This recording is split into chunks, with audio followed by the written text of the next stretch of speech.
Gilfeather turnips are many things: humble, unassuming, dependable. But are they sexy? After today they are. Just in time for Valentine's Day, we're giving Vermont's state vegetable a glow up and helping you hang up your hang-ups about making a souffle. Think of it like a root vegetable rom-com where opposites attract. Today on Across the Fence. Nothing stands in the way of romance quite like our preconceptions. Take French cooking. It's got a reputation like this, when in reality, it's more like this.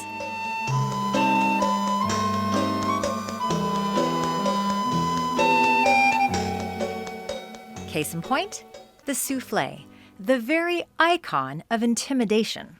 But what is it?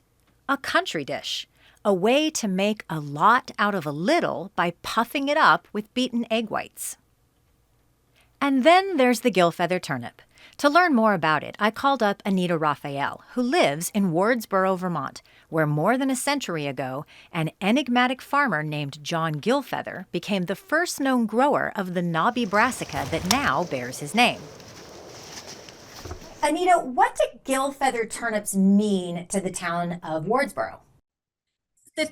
The town of Wardsboro is the Gilfeather turnip. It's on our town signs at either end of town, whether you drive in from north or south. The first thing you see is a big sign, welcome to Wardsboro, home of the Gilfeather turnip. So in a town like this, that's so small, 850 people, really no major businesses except contractors and excavators. It is our identity. It's what we're proud of. It's what we honor. It's what we eat. It's on our dinner table. So it's in so many aspects of our lives here in this town. This is silly, maybe, but if you were writing like a Tinder profile for a Gilfeather turnip, what adjectives would you use to describe it? How many adjectives do I get? I don't know. How many adjectives do you need to describe the amazing qualities of a Gilfeather turnip? I think the headline on a Tinder profile for the Gilfeather turnip would be homely but delicious.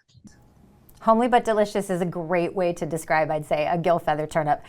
What's the best way to keep Gilfeathers fresh at your home if you get them, say, in your CSA box? We do several things to keep Gilfeather turnips fresh.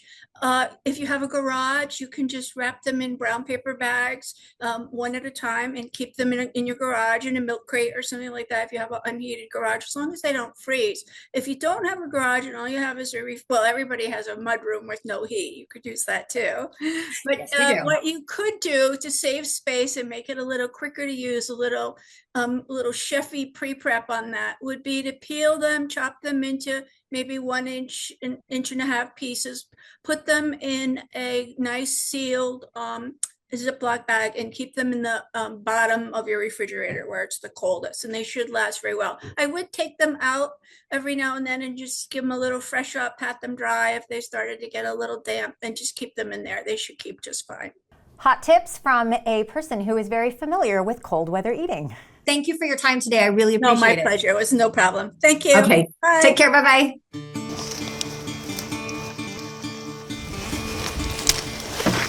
In general, turnips aren't the showy type that make your heart race.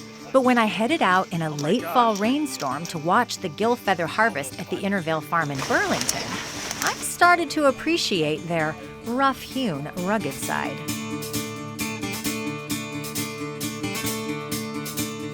Wrested from the soil when the weather cools, they don't need, or get, kid glove treatment in the muddy fall fields. Yep. Tough enough to endure a machete, they're piled into crates and trucked to the processing center where they're tumbled and hosed clean before being packed into sacks for winter storage. And for such a rugged veggie, they even have a really sweet side. What's your favorite use for a Gilfeather turnip? I feel like they do like brown up well. I think, better than some of the other brassica roots. They've got a really nice sweetness. That sweetness is what we're coaxing out in the kitchen today. And when we introduce a souffle's airy lightness, What you get is the perfect marriage of beauty and brawn. Gilfeathers can be astonishingly hefty. A single 1.5 pound gilfeather yields all you need for a souffle for 2. Anita's right. Gilfeathers won't win a beauty contest, but the thin, knobby skin peels off easily enough. The flesh is firm and sturdy, much denser than a potato, so be careful when you're chopping the turnip into 1-inch pieces. We'll boil these in salted water until they're very soft and tender, about 25 minutes or so. While they cook, preheat the oven to 400 degrees, dice an onion, and prep a souffle dish by brushing it with melted butter and coating it in Parmesan cheese. Is the type of dish important? In this case, it is. The ceramic material heats slowly to keep the edges of the eggy souffle from overcooking before the center has had a chance to climb up the round dish's high sides. For our 2-person souffle, a 4-cup capacity dish is perfect. Now to make everything extra tasty. This is some delicious maple and brown sugar bacon, and the sweetness is going to go really nicely with the sweetness of the turnips. We're sauteing it until it's nice and crispy. We're going to put a little aside to go on the top. The rest are going to go right into the souffle itself.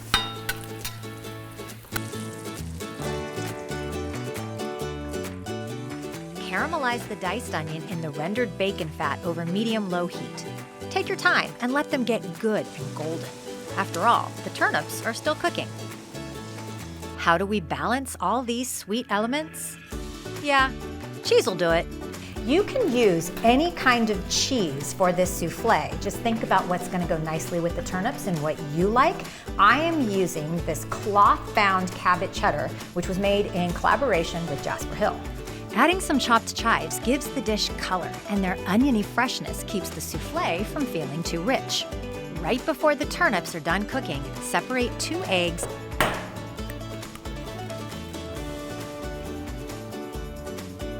and lightly beat the yolks.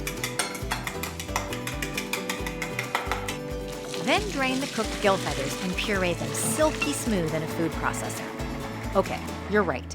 This is kind of a lot of dishes, but it's worth it for a romantic meal. Stir together the pureed gilfeathers, caramelized onion, and most of the chopped bacon and chives and cheese, reserving a little for the top. Then mix in the beaten egg yolks. And now, the simple trick that gives this simple country recipe a glam glow-up. In a very clean bowl, beat the egg whites. At first, they'll look wet and foamy, but as more air is incorporated, they gain volume and change color. It goes fast, and you don't want to overbeat, or they'll collapse. So, when they're white and glossy, lift out the beaters to check and see if the peaks in the bowl retain a stiff, upright shape. If so, on we go. I'm going to season this with a little bit of cayenne, just a little bit, a little goes a long way, and a little bit of nutmeg. Same, a little nutmeg goes a long way. A little salt, some pepper,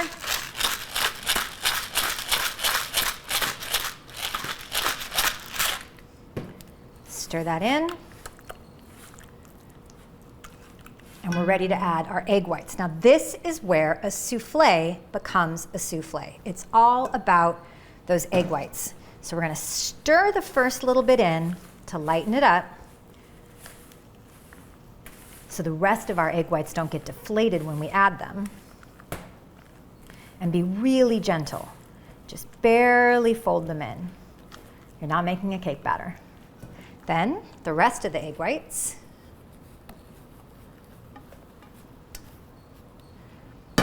And same, gently fold them in. This is the only scary part of making a souffle. Whenever I'm folding something in, I think about that episode of Schitt's Creek.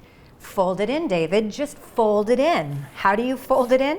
You run your spatula around the batter, lifting it up gently and then helping turn it over on top of the rest of the ingredients.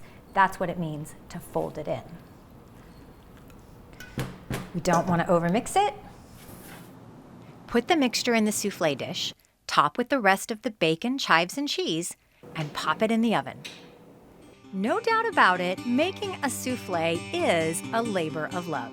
If this is seeming too daunting, Anita did have some other great suggestions. I have a whole cookbook that was created by the library, so I just swap it out. The easiest thing to do is to do a potato and turnip mash. So half potatoes, half turnips. Boil them together, mash them up, do the usual mashed potato thing, and it just enriches the mashed potato. So I do that. But the other thing that I do a lot of is just make them into soup. And again, you just start out with boiling some turnips in a vegetable stock or chicken stock, adding whatever spices you want. And then, you use an immersion blender or stand-up blender. Give it a whiz, as Jamie Oliver would say.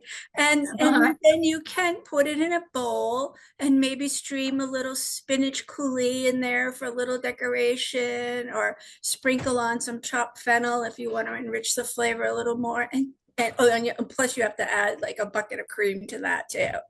And it's really good. Good. It's very nourishing. It's very rib warming. It's good. And it's good for you. It's full of vitamin C. Gilfeathers are so versatile. And now it's time to check the souffle. 35 to 40 minutes after it went in the oven, it's puffed and golden with a very slight wobble in the center. If it's too jiggly, cook a few minutes longer. Otherwise, you'll have a wet, collapsed center. Head straight to the table while the souffle is hot and full of air. So it's got a nice little bit of rise. It's not super high, but that's okay. You know what? The main thing is, how does it taste? Oh, wow. And we scoop out a nice little bit.